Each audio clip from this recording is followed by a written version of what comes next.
How to Empower Women in Workplace. Interview with Alessandra Wall.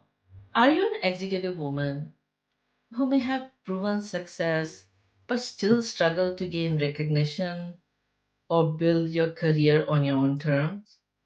Well, many women leaders are instrumental to the success of their teams, but often have difficulty articulating their own worth. Are there ways to overcome internal and external biases so you can shine, advance your career, and give the world your best?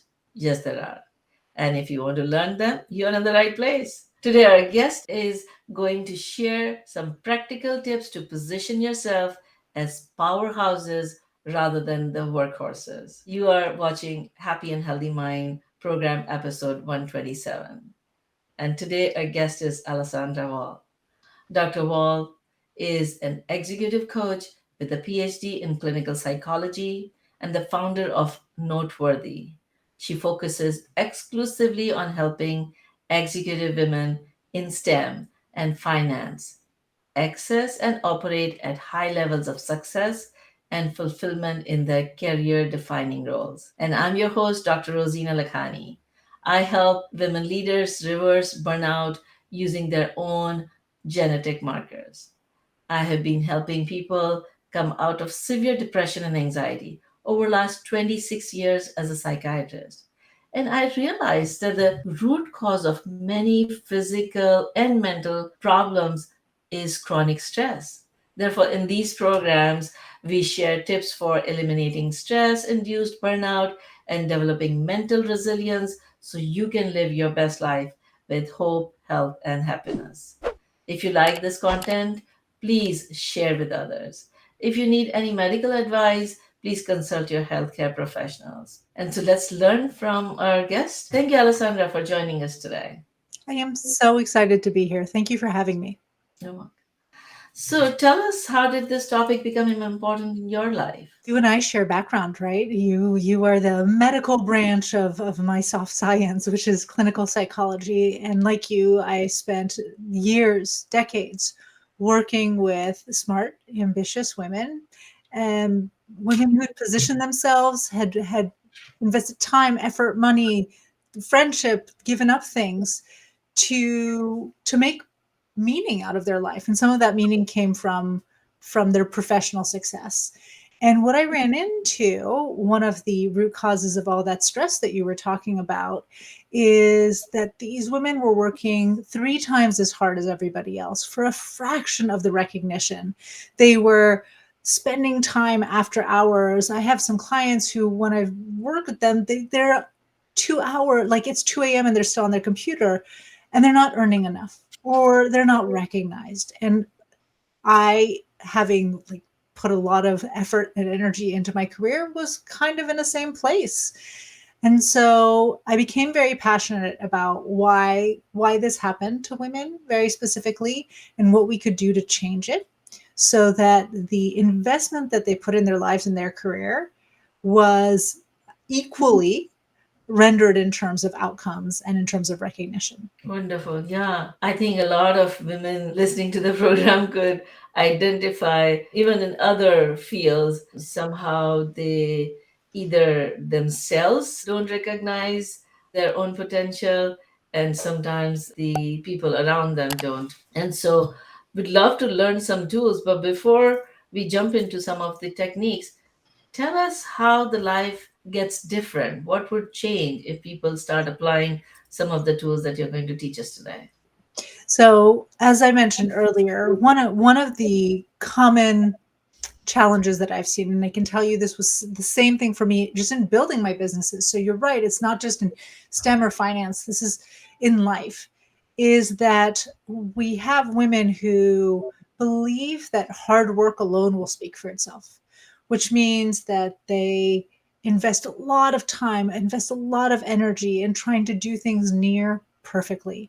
The women I'm thinking of, some of them would get 2, 3 graduate degrees or certifications to try to, get to a place where other people would see them. And the problem, which you very astutely pointed out, is that I'm not sure many of them saw themselves And certainly, a lot of the people they were working with kind of knew of them, but didn't really understand their impact and their value. When we can get human beings, but very specifically, when we can get women, first of all, to understand and own their top value, to stop thinking that they need to be everything to everyone at all times in order to have value. And then we can get women to a place where they can articulate that value and they feel confident and they feel comfortable. And we can talk about it later if you want, but they know how to do it so that that kind of that bias we have against women saying I'm amazing doesn't kick in. What we find is these women are now able to position themselves for roles and opportunities and projects that tap into their top favorite skills and also allow them to leverage the skills that make them excellent at what they do. So in terms of your area of specialty and stress, very specifically, what that does is it massively reduces stress, because when you walk into work, you know that more times than not when people come to you, they're going to ask you to do work that you love and excel at. And you can start moving away from what I like to call the workhorse position, which is the exceptionally talented woman who's asked to do all the things, to a powerhouse position where you become an expert and you're asked to do things that you want to do and you get to do them very well. Wonderful. Yeah. No, it would not only reduce the stress, but then you would be able to give the world your best, because when you are trying to do things that you don't like to do or they're kind of draining you, then you're not able to focus on the things that you would excel in. So, yeah, that's a very important point. So, yeah, I'm really excited to learn some tools. How can we do that? So there are a couple of things that we use in my practice to do this, and we talk about this as a general concept, the concept of building recognition, because visibility is the number one factor associated with women's advancement. So professionally, more than anything else, if you're wondering how to get that next promotion, if you're wondering how to get access to those top opportunities or the clients you want to work for and with in your company, you need to become visible.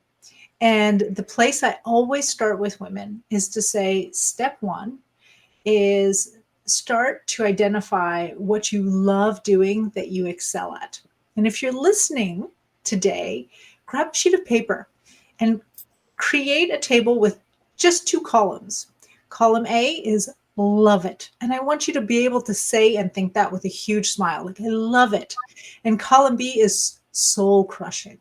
That's the work you come in, you can do it, but you'd rather just go to bed and go back to sleep rather than come in and do that work. And in terms of rows, think about what are the tasks or skills that you excel at that fall into that column of I love it and I'm really, really good at it. And these are the skills that we're going to learn. You're going to learn to position and broadcast and lean into. And then I actually would recommend fill the other column out too. What are the things that you excel at that are soul crushing? The thought of coming into work tomorrow and doing that, or coming back home and being tasked with those chores at home, just saps you of your energy. And these are the things I never, ever, ever, ever want you to raise your hand to do anymore. So, Dr. Rozina, can I ask you a question? Sure. What is something that would fall in column A for you, and what is something that would fall in column B for you? So something you love doing and excel at, and then something you excel at, but even though you are exceptional, you really, really don't like doing it.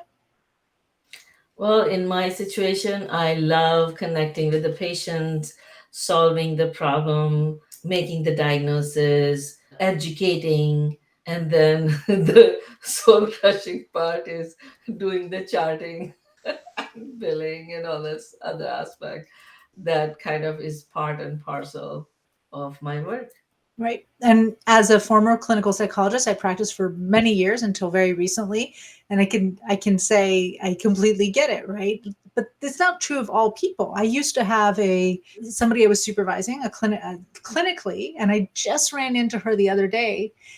And all the things you hate, which by the way were also the things I hated about being a psychologist, she loves. And it's all she does now. She does all that clinical insurance and charting work for the county of San Diego. All right. So it's really interesting. And the more we spend time doing work that we absolutely love and excel at, the more we're going to come into work with joy, the more effective we become. From an employer's perspective, if you're listening to this and you're an employer, another advantage of this is that it increases engagement and retention rates, right? So a happier, more joyful, less stressed workforce is a workforce that's going to stay and be loyal and do fantastic work and have great outcomes for you. So that's our starting point. We start there. So identify what you excel at and you love to do versus things that you can do, but it's soul crushing. It's kind of draining. Yes. All right. So That's what that's that step one. And I was just going to say, because again, most of the women I know, I bet you've done the same thing. Because we can help, because we are good at doing things, we just raise our hands. And we, again, assume that doing that should be enough, that people will recognize our value, that they'll be able to parse between the things we love and the things we don't love. And a lot of the women I know build a reputation around tasks and skill sets that they hate. But once that's your reputation, that's exactly what you're going to get hired for. So that's step one. Okay, the second step I talk to you about when it comes to articulating your value is it's not enough to come in and say, listen, what I'm really good at that I love doing is I'm like you. I love problem solving and connecting with people and getting them to a place where they never thought that they could get, right? Which is kind of the beauty of psychiatry and psychology. You walk in and people feel so lost and you can help them recover from that sense of loss and feel in control of their lives and joyful again. So that's step one. But step two, you have to be able to explain to people, articulate for others what impact you can make with that skill. Because we assume that just because I tell somebody I'm great at building rapport, or I'm very skilled at identifying problems and coming up with solutions, I'm great at brainstorming solutions, that they'll understand how that skill needs to be leveraged in order to create an impact. But I am going to give you a funny example because it's the example I love giving. I always tell people I'm very good at noticing small details and I'm a very tidy, organized person. And that is a skill that gets leveraged in some parts of the work I do. When I create my programs, when I do things, I want to make sure things have a level of excellence. But another way where this could be leveraged, where my mom prepared me for the potential hardships of life to have it leveraged, is cleaning a house. When I was a little girl, when I was 7, my mom put all of us to get into the habit of house cleaning. She said, one day, if you can't find a job for any reason, you can always clean houses and you will be very good at your trade.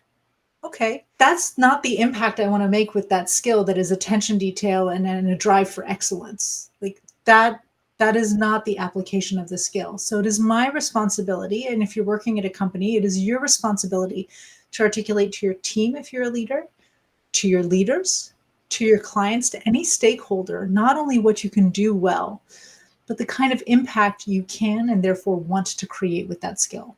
So you're a problem solver, right? You could come in and say, one of the things I'm really good at is solving problems. One of the things I'm really good at, I have excellent bedside manners. I'm very good at connecting with my patients. But if you were to explain how you want to use that skill in this side of your career, what's the impact you want to make with it? Well, I want to help people prevent getting burnout, prevent getting sick, so they don't have to become my patients. Right? There's no harm in becoming my patients, but why suffer unnecessarily if we can prevent things? I think that is something I have struggled with articulating to people. Like, when you say, oh, okay, I have an MD degree, I have a master's in public health, I have the certification in personalized medicine, I have an integrative psychiatry fellowship, I've been trained in collaborative care model. That doesn't make sense to people. They have no idea how I can help them go from point A to point B, so they can reverse the effect of chronic stress on their body. They can prevent becoming more seriously ill mentally or physically. But more importantly, they can be their best, they can live their best life, they can perform well, they can focus well, they can maintain their ability for a long period of time. So those are a lot of things that I could do, but I think I do have hard time articulating to people how those skills that I had developed through my training and through 26 years of practice would help them. So yeah, help me. So here's the thing. You just gave so much hope to all your female listeners, because if somebody with 26 years of practice and all of those degrees still struggles to articulate her impact, then maybe it isn't so weird or off that they're not able to do it. The thing is, we're not taught to do this. So as women, none of us are taught. And I've worked with women all around the world. I've lived in 5 countries, 3 continents. Like, every woman I meet tells me the same thing. In my country, in my culture, we are not taught. Women are not taught to focus on what they do really well. They're not taught to mark themselves off based on what they do really well and to think about it. They're just taught to pitch in and help. Be helpful, be kind, be useful, be humble, all of those things.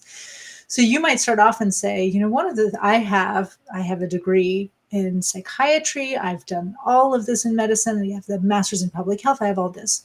One of the things I've learned over the course of my career is how to quickly and very effectively identify when people are under high levels of stress and what the impact of that stress is going to be. Not only am I able to identify that at the individual level, but with the masters, you can identify it at the epidemiological level, right? Like the population level. And because of that, I can, right? And that's your segue into the impact. Because of that, I can very rapidly in a conversation with you, if you just give me a little bit of background and history, identify what your current stressors are. Start talking to you about the best ways to address the stress in the short term and in the long term. Create an effective plan to move into action and get you to a place where you move from stress to joy, right? So that's how you want to use the skill set. You don't necessarily, I mean, maybe you do. You don't necessarily want to sit and do 15-minute sessions with people and do medication prescription. It's the same thing with me as a psychologist. I don't practice as a psychologist anymore. My license is inactive as of this year, and I have actually not been actively practicing in 2 years. But I leveraged that whole skill set in a different way. And when I shifted my career, I had to get people to still acknowledge and respect the work that went into getting the PhD, but explain that I wanted to use this in a completely new context. It was my job to guide them, instead of just assuming that if they read my website or my posts, or I just told them what I did, that they would understand what that is. So step one is you need to know and own what you're really good at, what you want to be known for, the kind of work you want to come in and do. And step two is you need to understand, one needs to understand, like, to what effect. Like, if I'm really good at problem solving, if I'm really good at building rapport, if I'm very organized, if I'm incredible at data analysis or input, how do I want that skill to be used? And then to create stories around it, either work relevant stories or analogies or personal stories. And then the third step, I always tell people, if you want to articulate your value with a specific impact, meaning there's a stakeholder you're trying to influence, whether it's to get a promotion or find a new client or speak to an existing client about your product or anything you're doing, the next thing you have to do is step into your empathy and to the shoes of the person you're talking to and explain to them why, with the skill set you have and the impact you can make, why they should care. And often we think that if I come in and I say, I'm an excellent salesperson, I have an ability to build rapport with our prospective clients and to translate technical details into terms that anybody can understand. And because of that, I have consistently been able to double the revenue of any team that I've been on within 6 months. That's your pitch as somebody who's articulating value. But if you don't stop and understand why the person you're talking to cares about the doubling of the revenue or cares about adding somebody with that skill set, you've lost one of your most powerful abilities to convince somebody that you are the right person for them, to explain to them why you, over anybody else with that skill, is the person that they should want working with them. So I always talk about it as empathy. Some people feel, oh, so you're just, but I'm like, no, it's about understanding what the person you're talking to, what their pain points are and what their dreams are. And crouching your impact along those pain points or their dreams.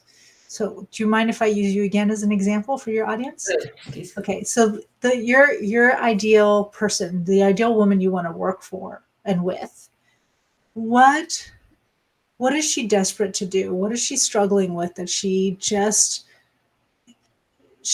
wishes she didn't have to deal with? Or what is the one dream, this ambition that she has? Well, most of the women that I like to work with in terms of prevention area are women who are givers, very compassionate leaders, servant at Mhm. heart.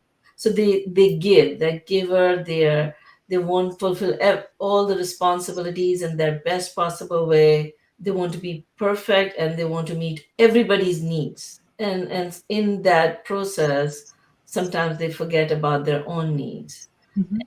and then they feel overwhelmed because like they've committed to, let's say, 6 different projects, whether at work and their kids school and the community and personal, and so sometimes they kind of feel like overstretched. Mhm. But because they have said yes, now they have hard time creating that boundary, or just feeling like wanting to escape because it's just too much. They're losing the passion, but they have committed and they do not want to let people down, the people who are depending on them. You and I used to work with a lot of the same people. So you might be able, when you're, I'm very good at these things and I can create this impact, really probably, assuming I'm correct about the fact that we work with very much the same people, it's a twofold. The fear is, if I don't help out, if I don't show up, other people will suffer, or Yeah, other people will be disappointed in me, right. or I'll not fulfill my responsibilities. But the dream, the desire is to have the rest of the world take care of them as well as they're taking care of the rest of the world. All right. The dream is to be able to say no without guilt. To have 30 minutes of peace and quiet. To have somebody go ask someone else for help instead of them for once. Right?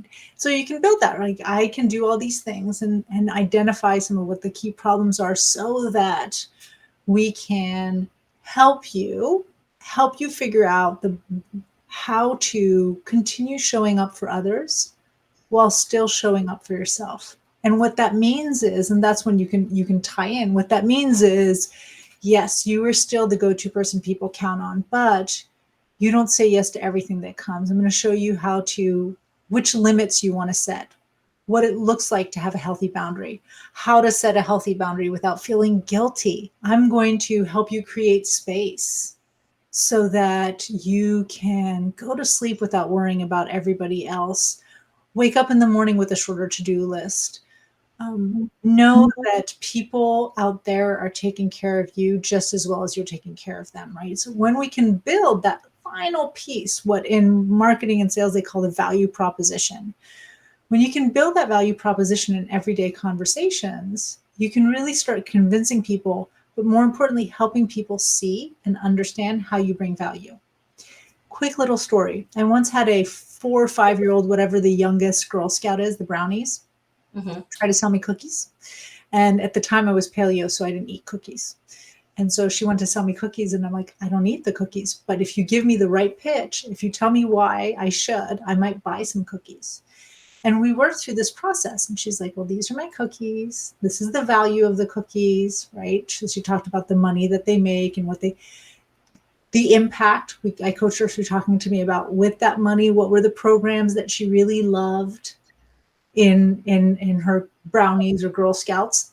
And then that value proposition guiding her towards, for somebody like me who doesn't eat cookies, helping somebody like you would make me feel really good because I'm all about empowering girls and women and to step into their own. I feel it's really exciting that you get to do something you love. So it doesn't matter whether we're talking about a high powered CEO, about somebody who's just starting in their new job, or your neighborhood Girl Scout who's trying to sell her cookies. And when you understand your value or the value of what you're doing, and you can compellingly articulate it, talk about your impact, and tie all of that to what motivates human beings, which is their well being and their fears, you really can shape the world so that you step in every day and do the things you love, make the greatest positive impact, and do all of that on your terms. That is wonderful. So what happened with that story? Was she able to sell the cookies or not? If I'm gonna, her older sister, she had a teenage sister. Her older sister tried to jump in, and I just had to stop her. I started my career as a child psychologist. So I'm like, just hold on. I promise I'm helping her sell more cookies. Yeah, And she was able. And after putting her through that, I bought 2 boxes of cookies that I promptly gave to the folks in my office. wonderful, wonderful. So what a value proposition she gave you? For her, we worked at, she was asking me why I would care about helping. And so the value proposition for me was making me feel like I was doing something to contribute to her being a stronger, more empowered little girl. It is a huge, when I think of my business, part of the reason I want to, and I am working on continuing to scale to a 7, 8 figure business, is so I can do more pro bono work with girls and with young women. So for me, that was done. Wonderful, wonderful. So she was able to find what appeals to you, what gives you inner motivation. And so once she was able to articulate her value and connect it to what is important to you, then Exactly. then the alignment happened. That's wonderful. So let's kind of summarize or give the best advice to our audience as we come towards the end of the program. We've been talking about identifying our own value, finding what we love to do, and present in a way that aligns with it, and present it to our clients, our audience, our teams, our leadership, and then bring it in alignment with what is their value and show, using the empathy, create that alignment. Mhm. So, yeah, give us your best advice at this time. The best way to summarize it is, if you're listening to this, it is your responsibility to let other people know what you love to do, how you want your skills and your passion and your gifts to be leveraged. And you have to do that. It is nobody else's responsibility or job to understand what you bring to the table. And that can be very jarring, but I promise you, if you get in the habit of first identifying it for yourself and owning it and broadcasting it far and wide, you will start to find that you get to walk into work and into life doing the things you love and making a real impact with them because you're leveraging your top skills every day. And like one question that I was coming to my mind was that how you can be humble while presenting your value. Oh, What? I'm so thankful you asked that. So, because I specialize in working with women, a lot of the strategies or tactic or leadership skills I teach and I develop in my executives are strategies that work with men too. I've taught men this process too. The difference with women is that in order for women to be able sometimes to apply these skills, we need to do it differently. And you just tapped in on something very important, which is due to gender bias, we're all pretty much okay when a man walks into a room and says, you know what, this deal, you can all thank me because I was able to X, Y, and Z, and I was so good. We might think it's cocky, but all in all, we're okay with that.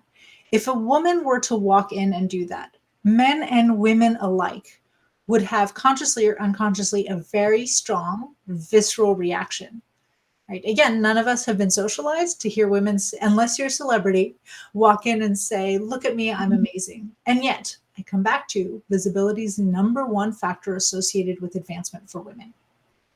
So the way we bypass this at Noteworthy with women is we teach them to start and talk about passion. So instead of saying, the one thing you need to know about me, Doc, is that I am very good at problem solving and at building rapport. What I might come in is either tell you the one thing I think you need to know about me is I love, maybe I go directly and explain the skill, Or what I teach my clients to do is come up with analogies, personal stories, or professional stories. So I might say, the one thing you need to know about me is I'm that person you sit next to in an airplane. And my goal was to listen to music and read a book for the 5 hours of this international flight I was taking. But I'm going to look at you, and because I like people, I'm going to ask you a question. And next thing you know, 3 hours have gone by, and you have told me more about yourself than you ever thought you would tell a stranger. And that's because I genuinely love people and I'm really good at building rapport. And I just did it. I just told you I'm really good at doing something. But I have this interesting story and an image in your mind. And so that's going to go on more smoothly. And then I can say, and you know what's really interesting is this is a skill I use all the time in my job. See, I'm an executive coach. So my job is to have conversations with very powerful, very effective women about where they feel like they need help and support. And that can be a really vulnerable conversation. And in order to get women to open up and to reveal some of these things to me, I have to be able to build trust. And like I just said, I'm really good at building rapport. So this is something I can do easily, which means I'm able to get to the bottom of what's going on in women's life very rapidly. I mean, I could go on. I'm not doing a pitch for myself right now, but that's the process, right? It becomes conversational. It's not this, look at me, I'm so amazing. Right. Right? Yeah, that kind of feel like arrogance. So you kind of articulated in a very conversational manner. You were humble, but you still highlighted your best qualities. So Mhm. that's great. Yeah. I also learned a lot. Listeners, please share in the comment what is your best tip that you learned, a story where you may have applied this that may help all of us to learn. So thank you so much for sharing all your wisdom today. And if people want to reach you and learn more about all your gifts, how can they reach you? There are two fantastic places to reach me. One is my website, and that's noteworthyinc.co. So noteworthyinc.co.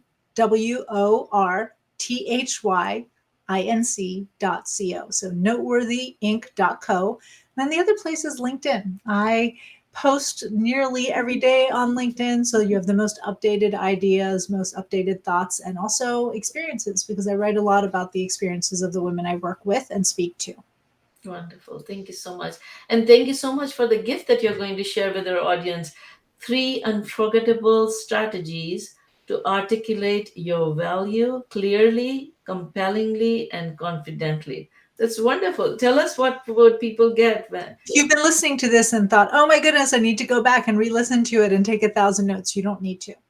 Because this worksheet is first of all going to break down these 3 steps again, but also walk you through the exact process that we use at Noteworthy to help our clients articulate their value and become unforgettable so they can position themselves and their teams honestly for the roles of a lifetime. Wonderful, wonderful.